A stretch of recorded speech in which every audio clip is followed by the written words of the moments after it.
Glória a Deus. Que bom, como temos sido abençoados pelo nosso Deus. Quero compartilhar com os irmãos um texto que se encontra lá no livro de Êxodo, capítulo 12, versos 1 a 4. Eu acho que a reflexão chegou aí, não, Marjorie? Vamos conversar sobre convivência.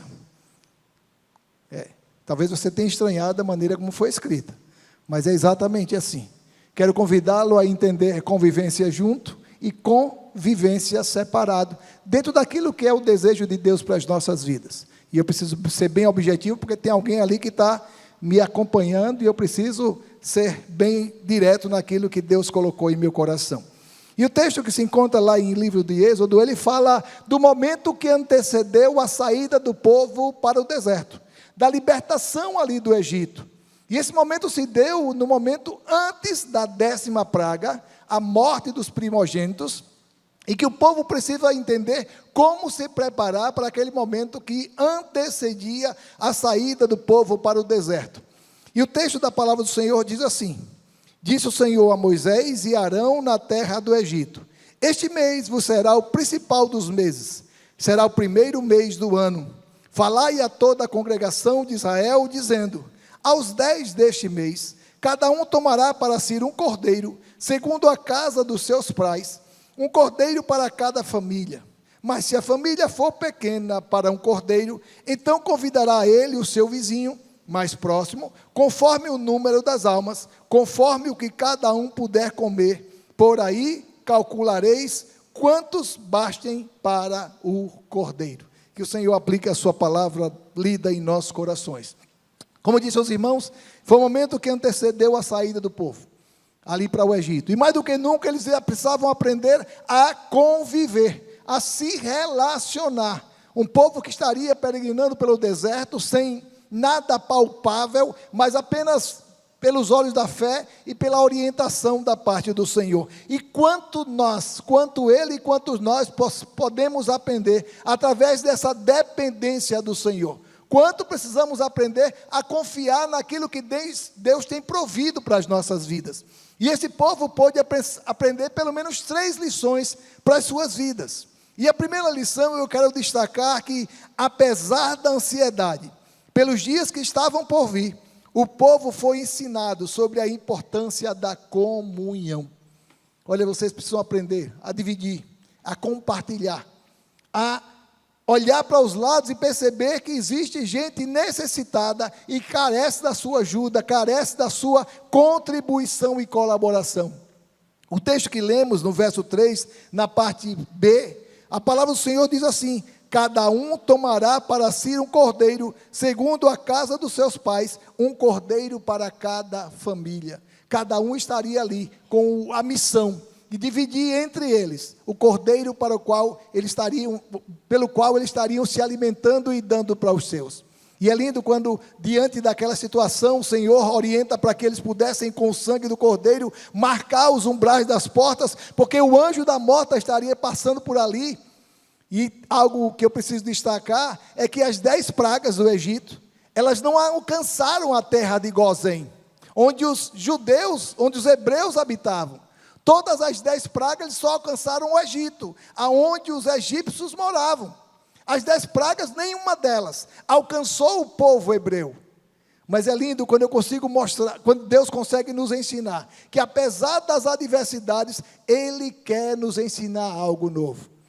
Desde cedo, nós temos sido abençoados por testemunhos, por experiências, de algo que Deus tem falado muito aos nossos corações, quando tudo parecia mais sem saída, quando tudo já não existia mais uma expectativa de melhora, de mudança, e o Senhor colocou a sua mão e deu vitória, e os seus servos estão aqui declarando a fidelidade do Senhor.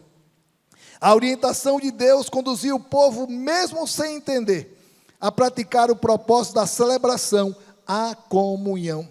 E é interessante que passou o tempo e nós continuamos celebrando a Páscoa, e essa Páscoa é sinal de comunhão, de dividir o pão e o cálice entre nós, corpo de Cristo, igreja do Senhor Jesus Cristo. Quando chegou o momento crucial, na final do dia de Jesus, Jesus reúne os seus discípulos, e ele diz lá em Lucas capítulo 22, versos 14 e 15, Chegada a hora, pôs-se Jesus à mesa, e com ele os apóstolos, e disse-lhes: tenho desejado ansiosamente comer convosco essa Páscoa antes do meu sofrimento. O momento que antecedeu a morte de Jesus. Jesus reúne os seus discípulos. E naquele momento ele divide com eles a sua apreensão, o seu medo, a sua inquietação de tudo aquilo que estava por vir. Do momento em que ele seria preso, julgado, condenado, açoitado e morto. E mais do que nunca sabemos que a comunhão nos aproxima, estreita laços. E é tão bom saber que fazemos parte de uma igreja que se compromete, que abraça, que acolhe e que sofre as nossas dores. Alguém que está pronto a estender a mão para levantar a cada um de nós. E isso nos motiva a estarmos cada vez mais juntos, como igreja do Senhor Jesus Cristo, assumindo o compromisso para com o outro, assumindo o meu compromisso em ajudar naquilo que o outro necessitar. Mas encontro uma segunda lição. Apesar da ansiedade pelos dias que estavam por vir, o povo foi exortado quanto à necessidade de compartilhar. Entender que isso não é meu, isso é seu também. Entender que isso não foi dado exclusivamente para a minha família, mas só terá sentido se ele for partilhado ou compartilhado com alguém. E mais do que nunca, aquele povo precisava ser ensinado, porque afinal de contas eles estariam percorrendo 40 anos. E eles precisam, mais do que nunca, entender que a necessidade de um se tornava a minha necessidade. A dificuldade que alguém passava também precisava ser a minha dificuldade. Mas as vitórias, as conquistas, os milagres que o Senhor Deus foi realizando também se tornou alvo da vitória de todos eles. E conseguimos imaginar quantas e quantas maravilhas o Senhor foi realizando ali na caminhada no deserto. Os milagres, os impossíveis. E quantas vezes o povo disse: olha, Moisés, por que você nos trouxe aqui para morrer aqui? Era melhor nós tivéssemos ficado lá no Egito, não tinha cova suficiente para que a gente pudesse permanecer lá e ser enterrado lá, nós vamos morrer no deserto. E mais uma vez o Senhor estendia a sua mão e realizava um milagre sobrenatural, e aquele povo podia testemunhar da fidelidade de Deus. E aquele momento de dividir o cordeiro entre eles, precisava ser uma preparação para tudo aquilo que eles estariam enfrentando. É interessante como lemos no início, dessa maneira que antecedeu a saída para o deserto, que o povo também foi exortado a dividir, a compartilhar. Versículo 4, a parte A diz assim: mas se a família for pequena para um cordeiro, então convidará ele o seu vizinho mais próximo. Isso aqui não é meu só. Isso aqui é seu também. Nós queremos convidá-lo para estar conosco, a dividir o cordeiro que o Senhor nos deu. É tão bom. Não sei de que lado você tem estado. Daquele que tem convidado, ou daquele que tem sido convidado. Daquele que recebe, ou daquele que é recebido. E eu preciso dizer uma coisa: seja qualquer dos lados que estejamos, é muito bom participar de uma comunidade acolhedora como é a nossa igreja. Seja para quem chega, seja para nós, que temos visto a nossa igreja crescer, através dos batismos, das cartas, da aclamação, a igreja se tornando alvo do amor de Deus, se tornando uma agência de propagação do nome do Deus. E aquele povo, mais do que nunca, precisava entender que os 40 anos que eles tinham pela frente, precisavam ser vividos de maneira intensa, mas compartilhada entre eles. A orientação de Deus conduziu o povo, mesmo sem entender, a praticar o momento singular da convivência. Vocês vão estar acordando e dormindo com essas pessoas. Por isso, desde cedo, aprenda a recebê-los, acolhê-los, a identificar a necessidade do outro, a perceber as dificuldades que ele tem enfrentado e ser ou se tornar a solução para eles. Se colocar, como diz a palavra do Senhor lá em Ezequiel, profeta Ezequiel, quando o Senhor olha para o profeta, diz: olha, eu procurei alguém para colocar na brecha e não encontrei. E quem sabe você tem sido esse que Deus tem separado para colocar na brecha, para estar intercedendo. Nomes e mais nomes que têm sido apresentados no nosso motivo de oração. Famílias que estão carecendo das nossas orações, e nós fomos escolhidos por Deus para sermos esses canais da sua bênção. Paulo escrevendo à igreja de Corinto, que não tinha essa prática, que não tinha esse costume de dividir. As ceias não eram ceias que ele celebrava, não lembrava o sacrifício de Jesus, pelo contrário, Cada um se alimentava antecipadamente, e Paulo diz, olha, alguns se alimentam e outros criticam. Capítulo 11, versos 20 e 21. Porque ao comeres, cada um toma antecipadamente a sua própria ceia. E há quem tenha fome, ao passo que há também quem se embriague.